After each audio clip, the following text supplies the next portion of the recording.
Hey everybody, it is Mica, and I am really excited to be here tonight because we just finished the Final Fantasy XIV Announcement Showcase, and as promised, I'm going to be giving you a recap of everything that we learned, and we learned a pretty fair amount and a lot of really exciting stuff. So I have tons of notes to go over. So I'm just going to jump right on into it because I'm already on the hype train. I know some of you are probably on the hype train. You've probably already seen the trailer for Endwalkers, which is the new, or Endwalker, which is the name of the new expansion due out in fall of 2021. So, in case you have not seen the trailer, let's play that right now.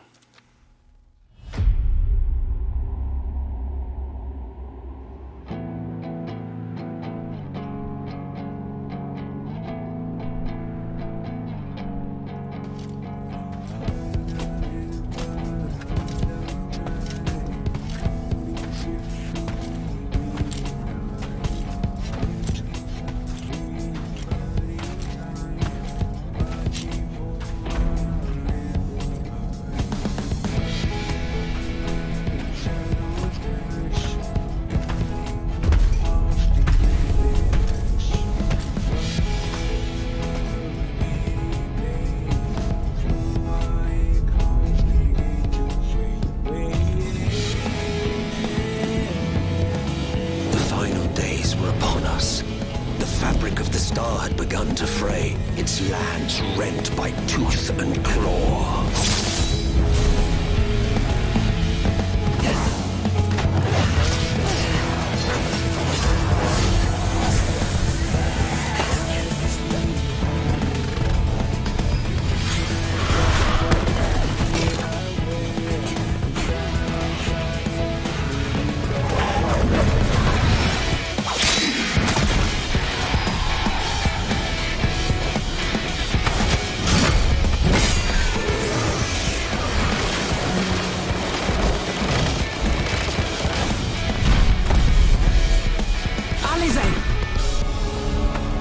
Are you all right? I can look after myself, you know. And I've had enough of this rabble. Come on!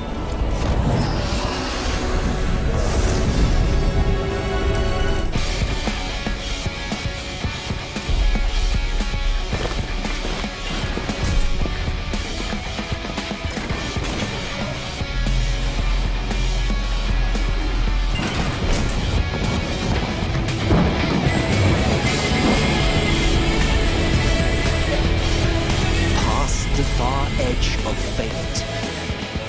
Ring blades dark and light.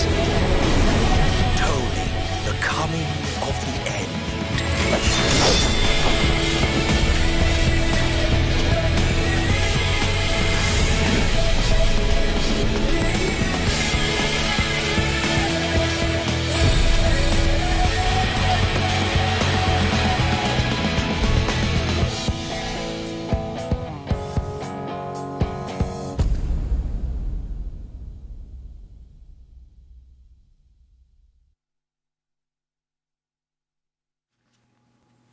Okay, so that was a pretty amazing trailer. I mean, I wasn't really sure what to expect, but I was really happy with that. And I'm really happy to see that Alize got kind of more of a starring role, because she always kind of seems to be like our friend amongst the Scions, not just like another one of the Scions we work, but she, in my opinion, her in the story, she's always like a close friend to our character. So I'm really glad that she finally got a little, little time in the spotlight.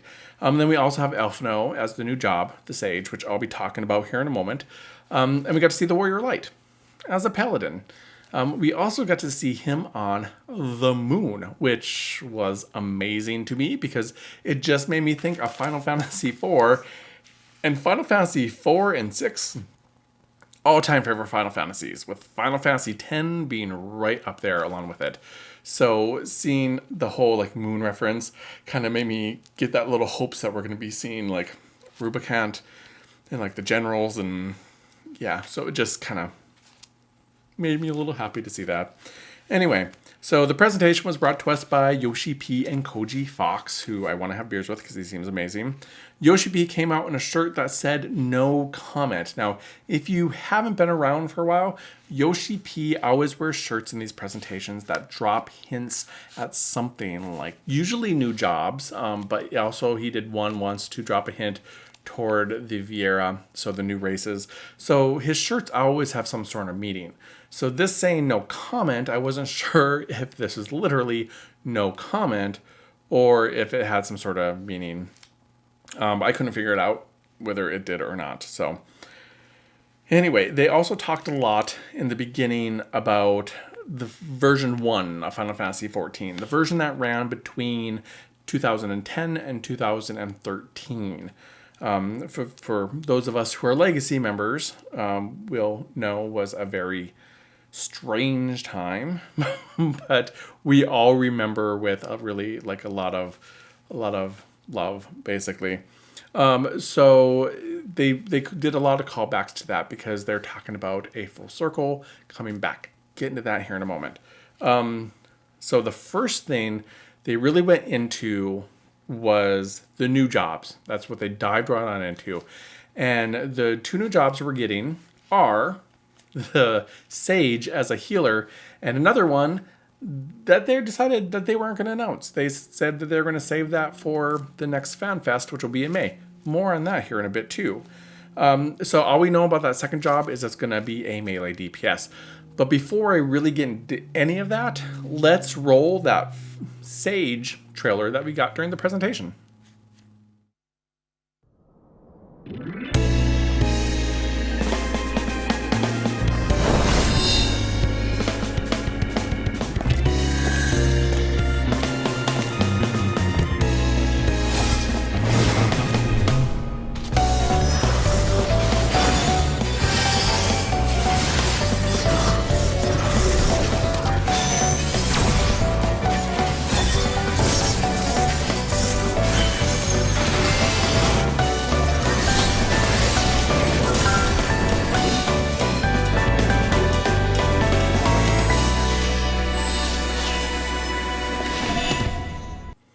Okay, that was pretty cool. That looks like it's going to be a very fun job.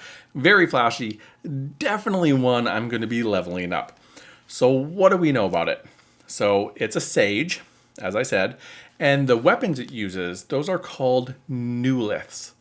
It's a brand new weapon. It's completely unique to Final Fantasy XIV.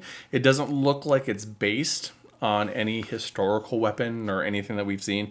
It's a completely new creation. And you use it by manipulating the ether around you, or the ether around you, to have it whip around and do its thing. The Sage is going to be a barrier type of healer, much like the Scholar. So instead of using a lot of regens and a lot of big heals, it's going to be focused on preventing damage. So barriers, protections, stuff like that. And to kind of balance this out, it sounds like the healers are getting a complete rework. And Sage is part of this plan. So what they're going to be doing, Yoshi P said, was White Mage and Astrologian are going to be more the pure healer archetype, where the Sage and the Scholar are going to be more what they call barrier healer archetypes. And you're even going to be able to differentiate between these two in Duty Finder. So it's going to be like a pretty substantial change from everything that we've heard so far, which I don't mind at all. I kind of like that. So it's going to be using protection barriers. It's also going to be able to augment its own magical abilities. So that is, they kept it vague. That's pretty much all we really know about it. So we're going to be hearing more again at the next Fan Fest. It's going to start at level 70 and it's going to open in Limsa Lominsa. So, there's 2 conditions to open at 2. You already have to have one job at level 70 or higher, and you also will have to have purchased the Endwalker expansion, of course. Anyway, so after this, Yoshi did do a little shirt change, And I feel he kind of gave us the little hint at this new shirt, at this next job when it comes to this shirt change. Let me put that picture up for you. So as you can see, you got the skeleton and you got this. It kind of makes me wonder if the next job is Necromancer, but melee DPS Necromancer would be a little different, I guess, instead of your normal, like, I always picture Necromancers as being liches, but, so yeah, it kind of makes me think of Necromancer, but it may not be. You never really know. Anyway, we're going to find out more about that second job at the next FanFest in May. So next they talked about the story. What are we going to be dealing with here in this next expansion? So like they said, the name is Endwalker, and there's a huge theme of finality, of ending, of conclusion in the entire theme. And at first I was like, wow, Final Fantasy XIV, it's coming to an end. This is going to be their last expansion. It's all over. But that's not the case. So I really got worried there for a moment. But what this actually is just going to be a complete closure of the story that we've been dealing with so far. The story that's been going on through Realm Reborn, through Heavensward, through Stormblood, through Shadowbringers. That entire story is going to come to a conclusion. And it's not going to come to a conclusion in the 0.3 and 6.3, because generally the stories end, like Heavensward ended at 3.3 and they started going into Stormblood in 3.4, and that's kind of how they do it for all the expansions. They're not doing that this time. This story is going to end at 6.0. So at the conclusion of that very first X-Pack, it's going to be the complete conclusion of the Hydaelyn and Zodiark storyline. And then in 6.1, they're going to start us off on a completely brand new adventure. Now, how they're going to do that and where they're going to do that, no idea. But it's going to be a complete conclusion, and we're going to have a completely new storyline come 6.1. So that's really great. Yoshida also put to rest any like thoughts or ideas that he might be leaving. He said he has he's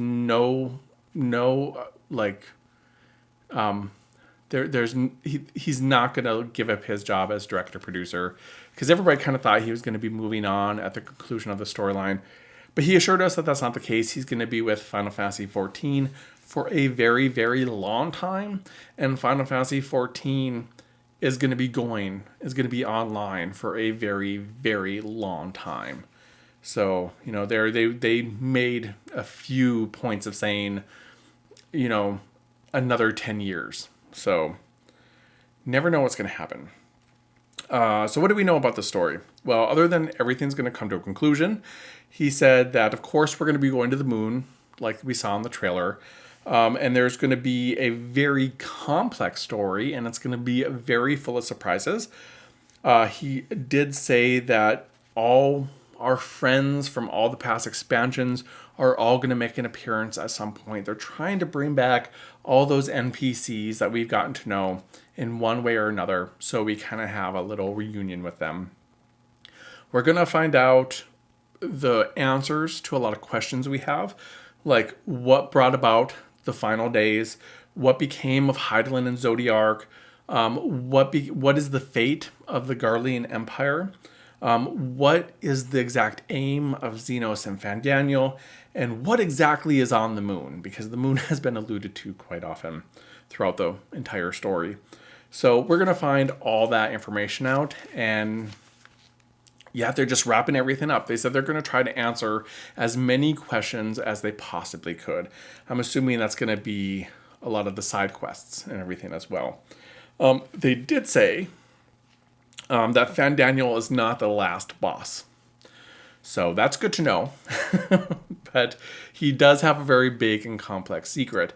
They also kind of alluded to the fact that Xenos is not the last boss, because they said that even though we have this certain idea of who Xenos is, and how our relationship is with him, Xenos actually sees us as a friend and a companion. So it doesn't look like we're going to be fighting to the death at any time soon with him. So I'm really wondering what they're going to do to his character, because his character is kind of weird and cringy right now. It's just such a really bad anime villain trope.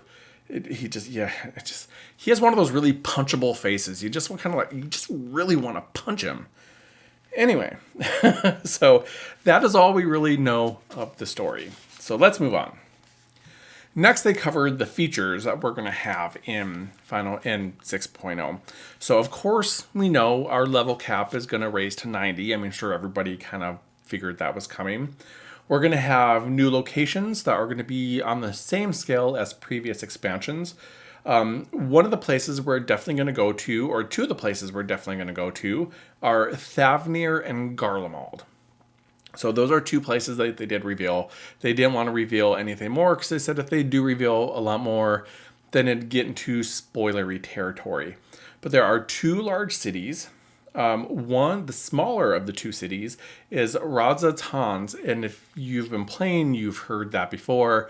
That is, we hear about Razatans a lot and passing and different things. So we're finally going to get to go there. And they showed us some pictures of it, which I'm going to put up here. And it's really bright and it's really colorful. And it kind of really gave me like an old world vibe, because and a lot of people don't really realize it, but ancient cities like ancient Greece and ancient Rome and ancient Egypt and everything were very colorfully painted and everything. So like it kind of gives me that old kind of ancient city vibe.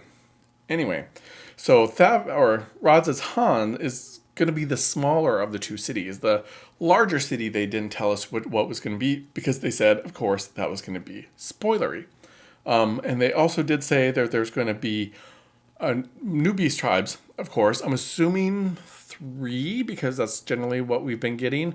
But they only showed us one, and that is the Montanga, which we have also seen in the Stormblood X-Pack as enemies. But we're going to actually have them here as a beast tribe. The others will be revealed later. They did stress that there's the moon. What do you think is on the moon? Which kind of makes me think Lunarians, but I don't really know if those would be a beast tribe. Anyway, so yes, one of the beast tribes is definitely going to be on the moon, which kind of gives me the feeling that the moon is going to be a zone in and of itself instead of just like a dungeon. But we'll find out more later. They did give us some new threats. And this one, my friends, is the one I actually yelled a little bit in my chair when I saw. Yes, Anima. Oh, I've been waiting for them to bring in Anima. Anima is one of my all-time favorite summons from like all the games. I absolutely like when I first saw Anima in that cutscene in Final Fantasy X when Seymour summons him and he comes out. Oh my God! I was just like, I need that.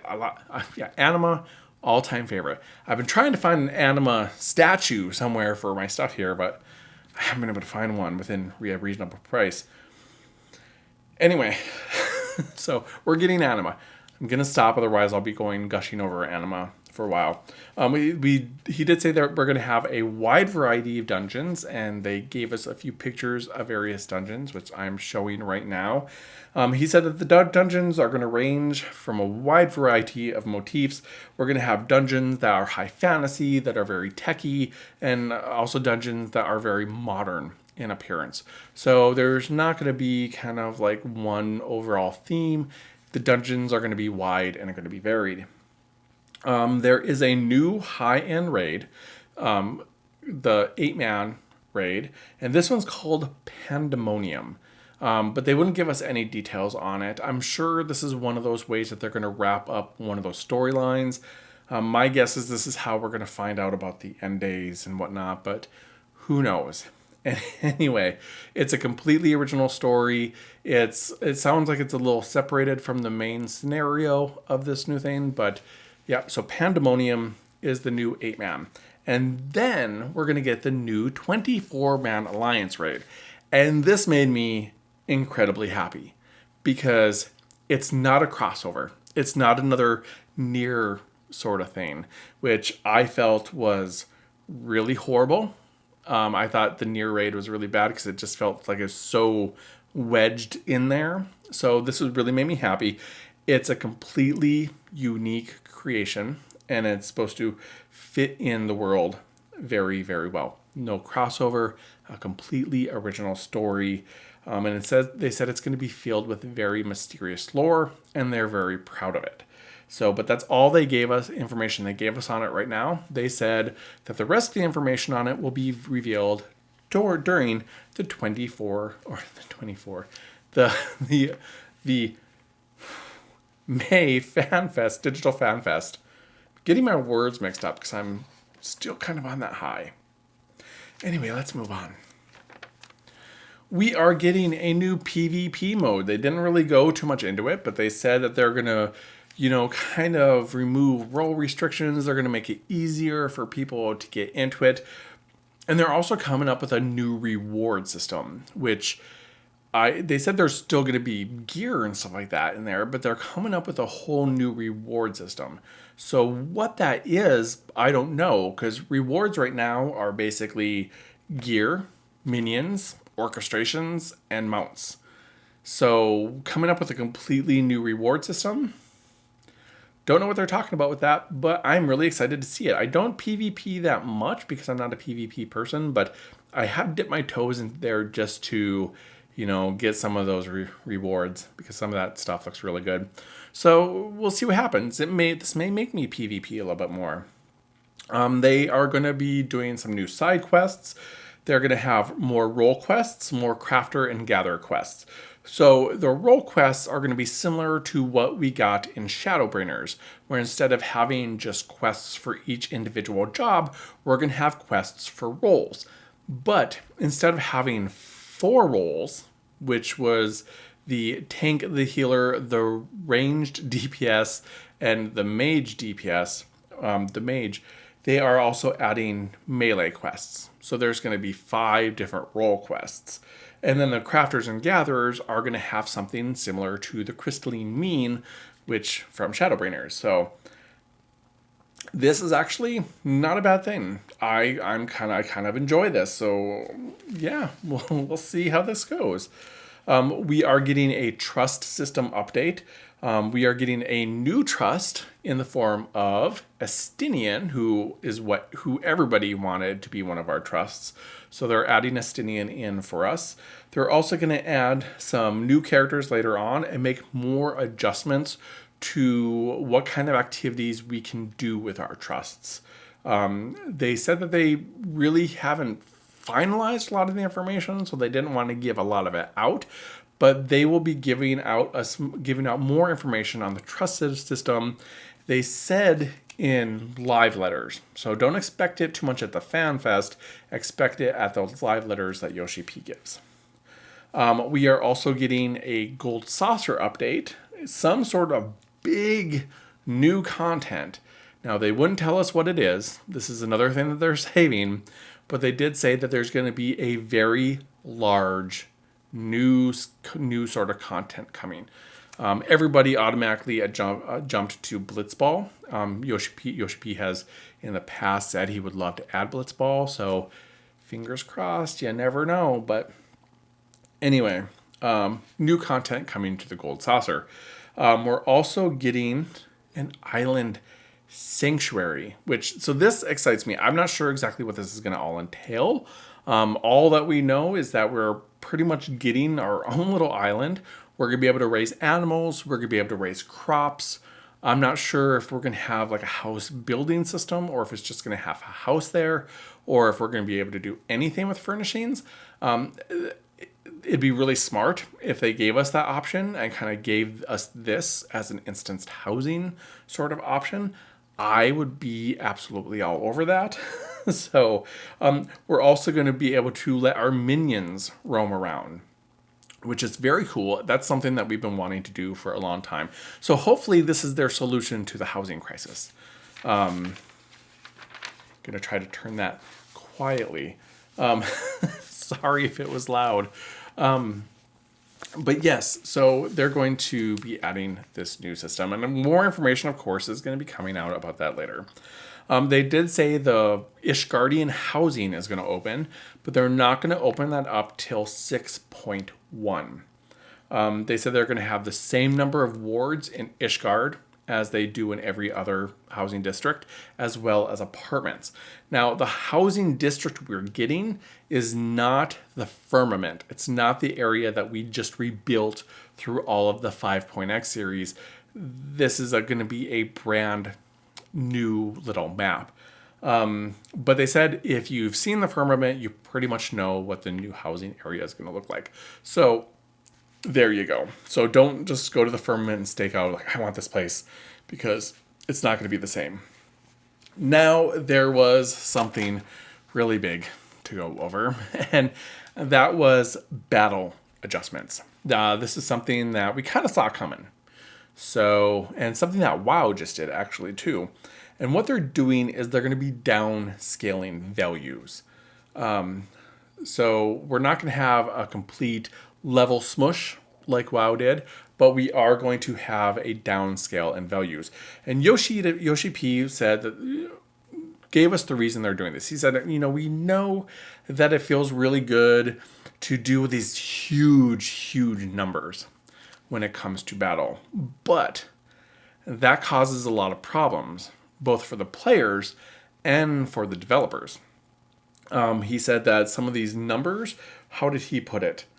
The numbers cause runoff, I think is how he said it, overflow.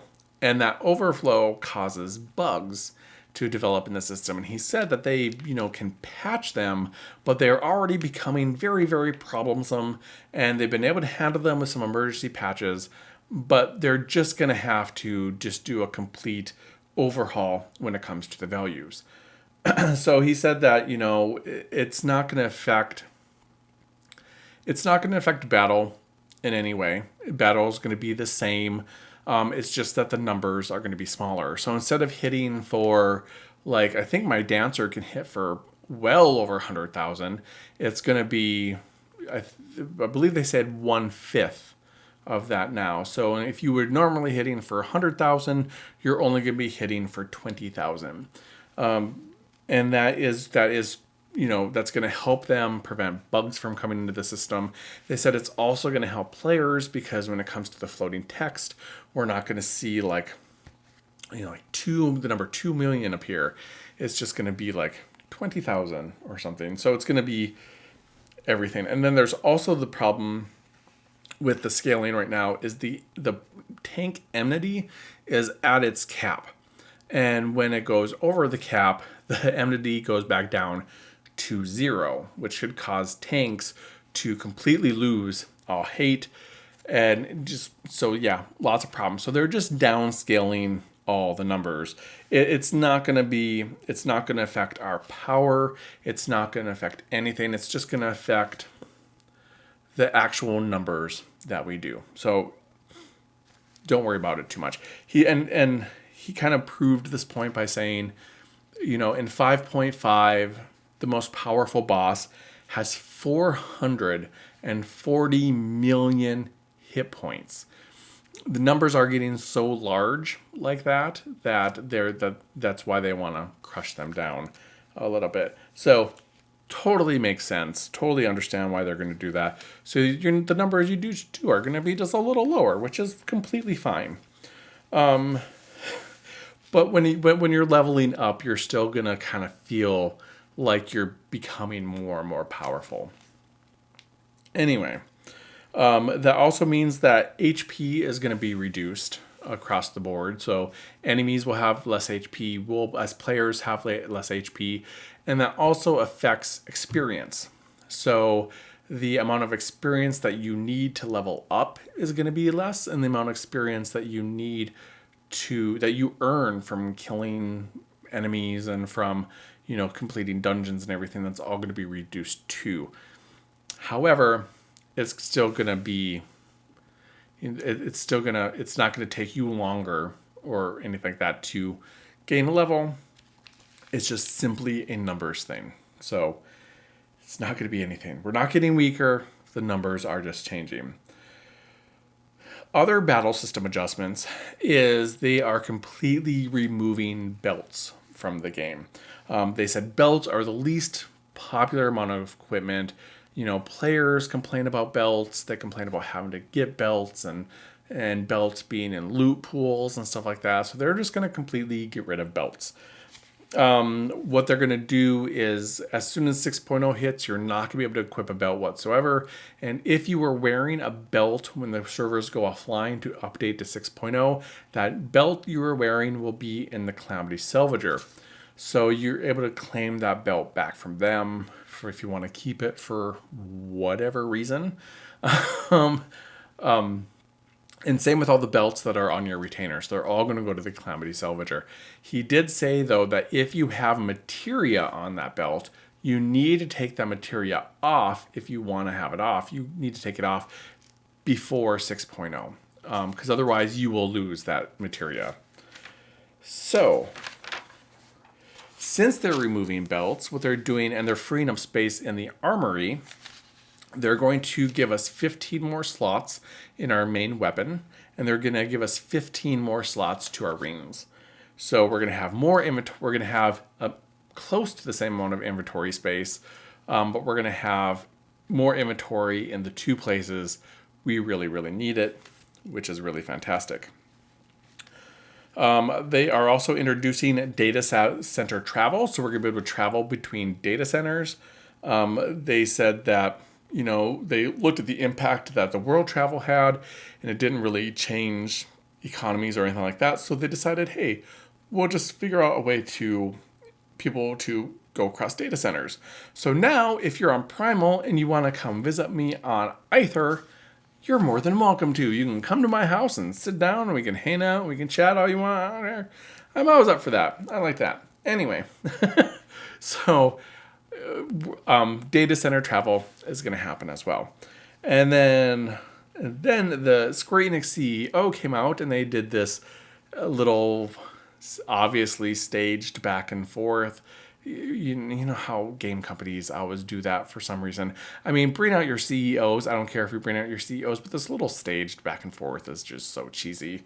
Anyway, they said that the open beta for the PS5 was going to be on April 13th.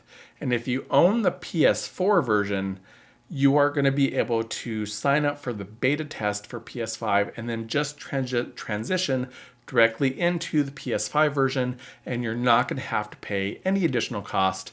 You'll be able to get that PS5 version for free. They also leak that April 13th was also the date for 5.5. So, same day. Now, the very last thing they went over, and the very last thing I'm going to cover here, is the Digital Fan Fest, which I've been referencing throughout this entire video. So the Digital Fan Fest is going to be on May 15th and 16th. It's called Around the World, is kind of the name they gave it. And it's going to be completely free for everybody. So you can tune in, you can watch all the panels, you can watch everything. It's going to be completely free. They're going to have concerts too. So like the Primals, I'm sure will be performing and whatever else. So it's going to be 2 full days of content and concerts, all free of charge. They are going to have an option where if you do want to pay, they're going to have some exclusive items. And one of the exclusive items, I'll put on the screen right now, is the Lunar Whale. It is an 8-person mount, and it's designed like the Lunar Whale from Final Fantasy IV. There's also 3 minions, characters from Final Fantasy IV, Edge, Rosa, and Rydia. And they are all going to be available at the day of the Fan Fest. So May 15th these are going to be available. They did not give a price, so I'm assuming they're gonna be expensive. But I really want that mount. Not only because it's an 8-person mount, I don't really care as much about that, but it's the lunar whale. Like I said, Final Fantasy IV is one of my favorites. Anyway, that is a complete recap of all the information that we got in this FanFest. And I'm sorry about how long this video was, but yeah, I really hope that I was able to sum it up for you. And yeah, all that fun stuff. Anyway, I got to go get ready because we are about to go into the 5.5 live letter now. So I want to get ready so I can watch that. Anyway, I will keep you up to date with the digital FanFest, all the information that we find out. I will definitely be doing something for the digital FanFest May 15th and 16th. Maybe even I will stream while we're doing that, and we can all hang out and have a little discussion and talk and everything, and while that's going on, and kind of just sit and enjoy that together. I am trying to get my stream online. I've been having some problems with my digital camera, which is why I haven't done it yet. But yeah, so I'm going to try to figure that out and hopefully be done with that by May 15th. If not, I'll just buy a new digital camera. Anyway, a lot of information. I hope that you're still with me. I do have some other updates coming about my channel and about stuff going on in Final Fantasy XIV. So I will have those videos out here very, very soon. I'm also about to release the last Extreme Primal video. So that's pretty. I'm just basically putting the finishing touches on that. So yeah. Anyway, I think that's all the information I have for you. So, as per the usual, it has been a hoot. Until next time, have fun.